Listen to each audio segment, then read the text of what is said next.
Ji bernameya dergeha wêjeyê dem baş guhdarên hêja ez Roza Metîna. Bi bernameyekê dinê em li pêşberî wene di vê bernameyê de jî ez ê balê bikişînim ser hem Deyfe Xatûn hem jî Mihemed Arîf Cizîrî û heman demê de jî meseleyekê were parve bikim. Niha dixwazim bi Deyfe Xatûn dest pê bikim yanî ka Deyfe Xatûn gelo kî ye hinekî dixwazim behsa wê bikim. Em dikarin bêjin Deyfe Xatûn yek ji sembola serhildanê ye û jineke Kurd e. Wê pêşengiyan bêjin qehremaniyeke mezin kiriye. Tê gotin dîrokê de wekî jinekê wê êrişên Moxolan beralî kiriye û bi vê yekê di rûpelên dîrokê de jî cihekî xwe yê girîng girtiye. Deyfe Xatûn em dikarin bêjin wekî qehremaneke neteweyî jî, yanî wê remza serhildanê ye. Ji xwe wexta em li dîroka jinên Kurd dinêre bi rastî ji jinên Kurd di dîrokê de jî bûne xwedîroleke girîng. Bûne awaza têkoşînê. Yani ji xwe re têkoşîn wekî em bêjin rêbazeke jiyanê hilbijartine û xwestine bi vê yekê ji zilm û zordestiya rizgar bibin, li dijî kesên êrişî nasnameya wan dike, li dijî wan li ber xwe bidin.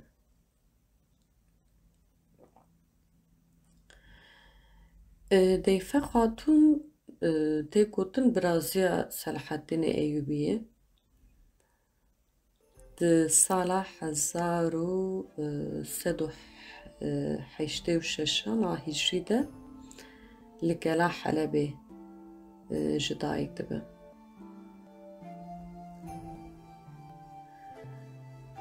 Ev jina ku em bêjin di rûpelên dîrokê de navê xwe daye nivîsandin di 25 saliya xwe de bi lawê Elmelik El-Zahirî ji xanedaniya Eyyûbî re dizewuce. Wê demê hevjînê wê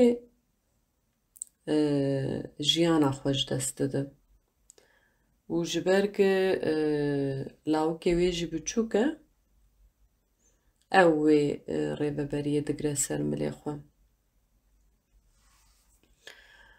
û heta lawikê wê dibe 17 salî jî ew bi tena serê xwe jî wê xanedanê bi rêve dibe. Yani em dikarin bêjin Deyfe Xatûn bi wê wêrekî û sekna xwe û cesareta xwe jî li ser piyamaye û pêşengî û rêvebertiyek kiriye.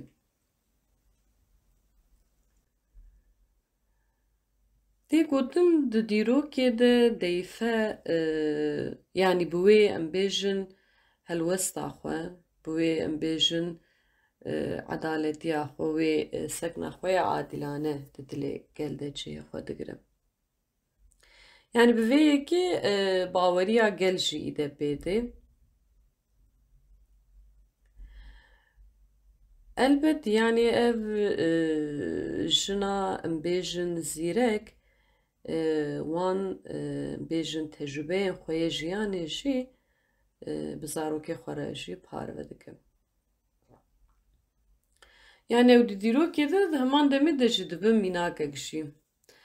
Her wiha ku rêvê de 1236 de demahîn 24 salî ye jiyana xwe ji dest dide. Rêveberî dikeve destê lawê wê yê ku weke Selaheddînê duyem tê nasîn. Dema ku ew jî diçe ser dilovaniya xwe vê carî ji rêveberî ji neviyê wê yê hîn 7 salî ye demîne.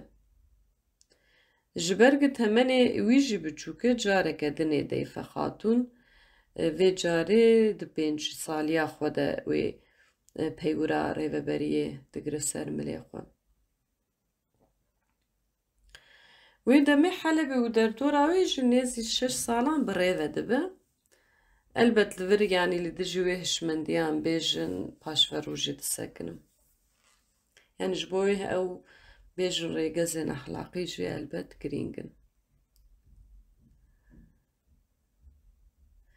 Ew duwarê em bêjin pêşketina dayanîna têkiliyê jî yanî bi awayekî em bêjin bi aqilî tev digerim. Çimkî ew têkilîna gelekî girîng yani bandorekê wê hem li ser wê rêveberiyê bike hem li ser wê jiyanê bike. Loma jî di wê demê de rêveberiya xwe bi rêveberên Hama, Tunus, Şam, Kurdistanê têkiliyên xwe pêş dixe yan têkiliyê xwe bi wan re pêş dixe bi Selçuqeyan jî hevdîtina dikim. û li dijî em bêjin wan êrişên xeçperest û muwalan alîkariyê dixwaze. û li vir yanî em bêjin bi segna xwe jî bersivê dide êrîşan û li vir serî natewîne. Di sala 1219 de jî bi pêşengiya Cengiz Han wê çaxê bi awayekî dijwar Moğolî êrişî Buhara û Semerkand tê dikin û li vir jî em bêjin gelek kes tên qetil kirin ku jî çê dibe. Yani em bêjin li vir li bajarekê em bêjin xwînek xwîn deherikin. Dîsa li vir dibistanê camî bêjin li vir tên talan kirin, bajar tê talan kirin. Yani ji xwe ji dîrokê heta niha ev tiş wiha ye. Yani wexta tu lê nêre êrişek li derekê tê kirin li wir em bêjin ew ciyê wirî dîrokê hedef tê girtin. Pirtûk tên şewitandin ku li vir jî dîsa heman tişt yanî qewimiye. Yani elbet li dijî vê êrişê tu bivê nebe ew yani tirsek xofek dikeve yanî dilê gelek rêvebiran. Lê li vir ew taybetmendiya deyfe têkoşîna xwe li dijî vê yekê mezin dike. Di biborin di 1226 de Cengiz Han dimire piştî 4 sal şûnde Saruhan, Kuşluhan, Bedirxan û Xwarizma êriş pêk tên û heta ber bi keviya Firatê ve jî tê.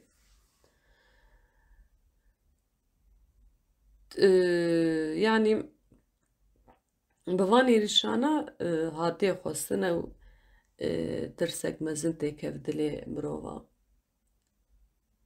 Dîsa bi êrişa li ser kela cihberê jî hatiye xwestin gel bê tirsandin, artêşa deyfe jî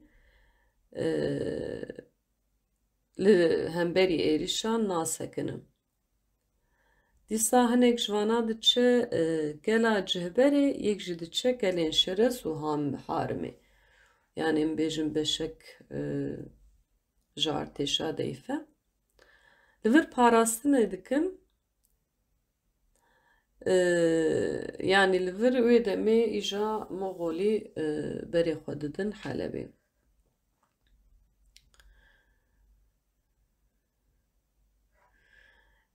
Li vir me got yani li dijî êrişan ber xwe didû di vir de tu bi vê nebe ew yani yekîtiyek di navbera gel de jî çê dibe. Yani li vir bangek tê kirin û li vir mesela welatî tên ba hev û li vir gela xwe diparêzin. Yani ji xwe zaten li derekê wexta yekîtî û xweparastin hev li wir êrîşkar nikare bisekinin. Yani ji xwe zaten li vir Moğolî gelek caran ji êrişa Helebê û xanedanê dike.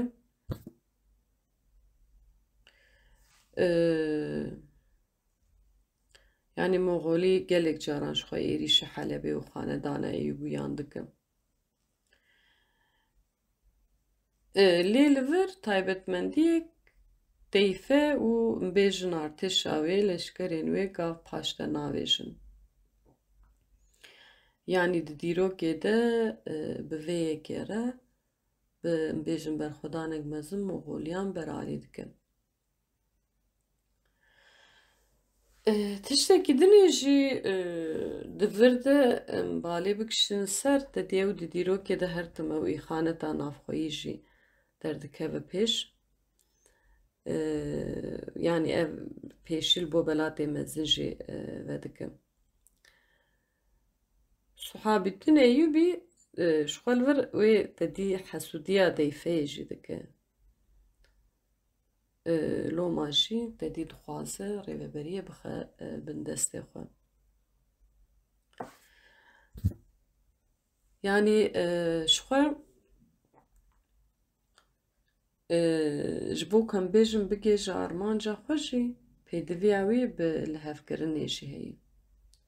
Ser vê yekê jî diçe gel Padîşahê Şamê Elmelîk Eleşref. Ji padîşa re jî dibêje mîrên li der û dora wê wê naxwazin, dixwazin xweşkoletiya wê rizgar bikin ew li padîşahekî bi hêz û bi quwet digerin.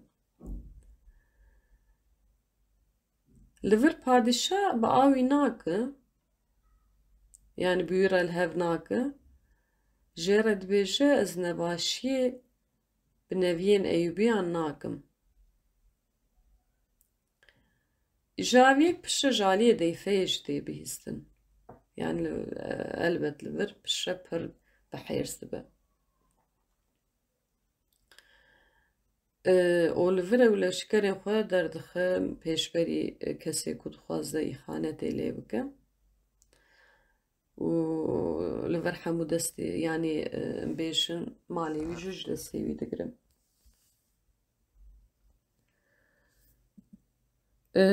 Di heman demê de jî yani li vir wî kesên ku em bêjin alîkariya vî kesî dike di gela Helebê de hebis dikin. Elbet taybetmendiyek vê yekê yani tedî di wê demê de li dijî em bêjin xweşperestan ew dike yani şer dike. Yani dîrokê de her êrişek dulêr nêre bi dayî bûyî lê piştre elbet li dûxwe jî yani ew karesatên mezin jî hiştî.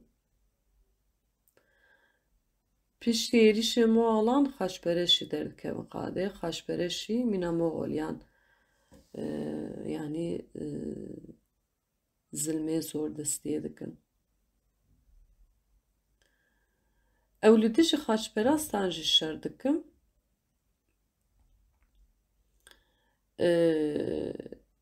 Yani ji ber ku em bêjin deyfe duwarê rêveberiyê de jineke serkeftî ye, di vir de bandora wî ser civakê jî heye. Ew di qadan medreseyan de jî xebatan dikin. Yani ji kar û xebatên di vî warî de jî gelekî hez dikin.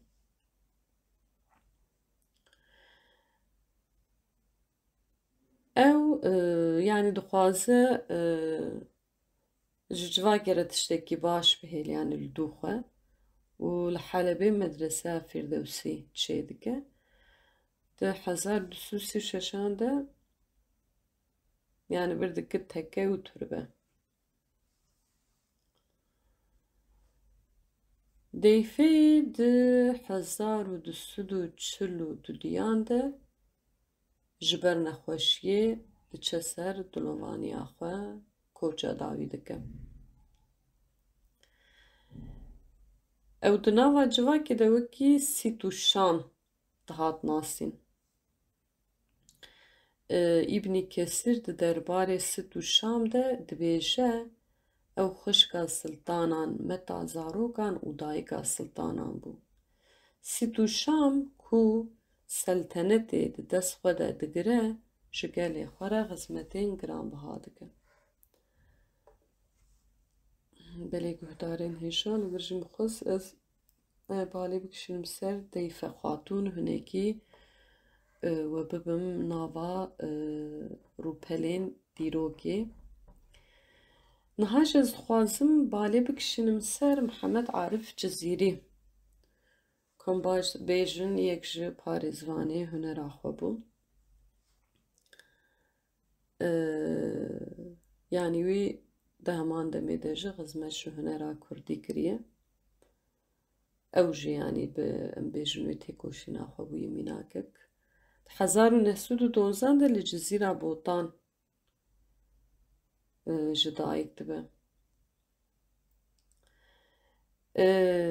Mihemed Arif Cizîrî gelek çîrokên em bêjin mîna Memê Alan êna bêjin ziman û çanda Kurda diparêzin tealim e.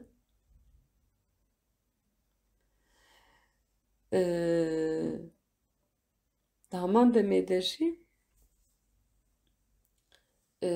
dedî Mihemed Arif Cizrewî tevî parastina em bêjin ziman û hunera xwe ew jî bi zextên dewletê jî bi rûbirû dimînin. Yani ji ber wê sekna xwe piştî serhildana Şêx Saîd 4 salan di girtîgeha Amedê dimînin, zindana Amedê dimînin. Li gor hinek çavkaniyan dibêje yanî ji ber temenê biçûk ji Efrûyê fêdeyê digire û ew jî yanî pişre mecbûr dimene ku bêjin koç bike. Wexta ji girtîgehê derdikeve ew jî diçe Zaxoyê û pişre jî diçe Duhokê. Dedî wê demê ew koşk û dîwanên axa û began meşhûr bû li wir wê demê strana dibê. Li Duhokê jî ew dikanekê ji xwe vedike li wir dimîne îdî jiyana xwe li wir dewam dike. Yani di serdema ku em bêjin Kurdî qedexe bû yan niha jî ji xwe zaten zext û êrîşên li ser Kurdî hene wê demê ji hebû di wê demê de yan di wê serdema zor de wî bi Kurdî digote. Yani em dikarin bêjin wî jî berhemên bêjin folklora Kurdî parastiye.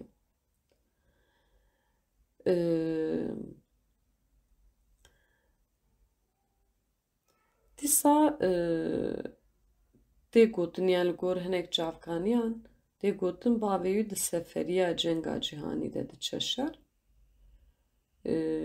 Yani ji wê çaxê şûn de îdê tu xeber jê nayê girtin. Tê gotin ew ji kilama dayîka xwe Edlayê jî sûdê digire.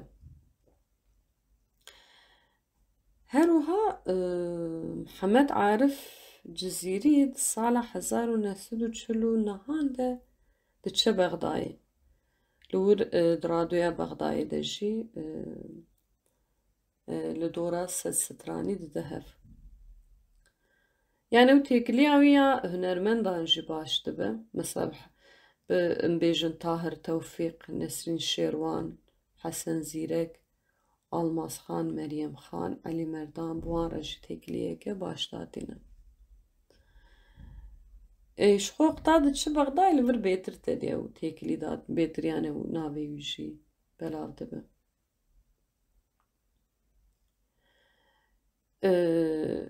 Dîsa li gor hinek çavkaniyan di 1951 de li gundê kurê Gavana dilê wî dikeve jineke bi navê Elizabeth çend salan jî didome.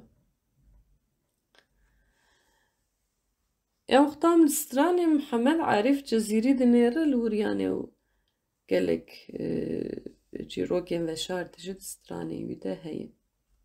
û behsa gelek tiştî dike yani. Behsa şer dike, evînê dike, mêrxasiyê dike. Rastiya em bêjin gelê Kurd dikim.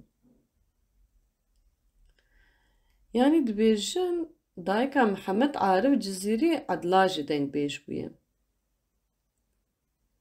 Yani dikarim bêjin yani feyzek ji dayika xwe girtî. Loma te dêm her tim dibêj rol û mîsyona dayîk û bavan ji bo zaroka gelekî girîng. Mihemed Arif Cizîrî di sala 1986 de li bajarê Duhokê yê bajarê Başûrê Kurdistanê ew jî diçe ser dilovaniya xwe. û pişe li goristana Şaxkê tê definkirin. Lê guhdarên hêja mixwest ez barê bikişim ser Mihemed Arif Cizîrî jî hinekî behsan bêjim. Jiyana wî jî ji we re bikim. Niha jî dixwazim ji we re wisa meseleyeke Kurd bi serê zimanê min ve girê bide ji we re balê bikişînim ser. Çend rojin mêvan li malê ne lêbelê yani li malekê ne lêbelê behsa çûyînê nakim. Yani malî jî dikevin ava şerpezeyekê. Yani nikarin ji ber ku kar û îşekî jî bikin. Car caran hinek gotina ji ber mêvan davêjî lê mêvan qet dengê xwe nakin nexemawî. Yani çend hefte serderbas dibe. Yani çawa çê dibe mêvan dibêje wele zê sibê herim. Gelek kêfa maliyatê hewmayî govendekê bigerînim. Welhasil roja mayî serê sibehê mêvan radibe. Xwe amade dike. Piştî taştê hefsarê kerê xwe digire dibêje. Dibêje welê ji min re misade sêyetî hêdî biçim. Xwediyê malê jî pir kêfa wan tê. Divê wele çend hefte şûnde wê herim. Sağ mêvan bi hefsarê kerê xwe girtî dike biçe xweyê malê, xwediyê malê. Didî wekî hînbûnekê hema bêhemdê xwe dibêje deka hîn zû ye, hinekî din jî hema tu bi maya. Mêvan dibêje ê de madem wê ye, wiha ez we neşkînim. Hema zê çend rojeyên din jî bimînim. Xwediyê malê em bêjin weciyê wî zer dibe. Hema agir dikeve gezebawî. Lêbeleyê dî gotin fêde nake, gotin carekî ji deva derketî yani. Gelekî diqehere lê çi fêde? Sax di wî keliyê de mêvan dibêje ka. Dibê ka ez kerê xwe bi ku ve girê bidim gelo? Wela hema xwediyê malê dibe bi dilekê em bêjin reş.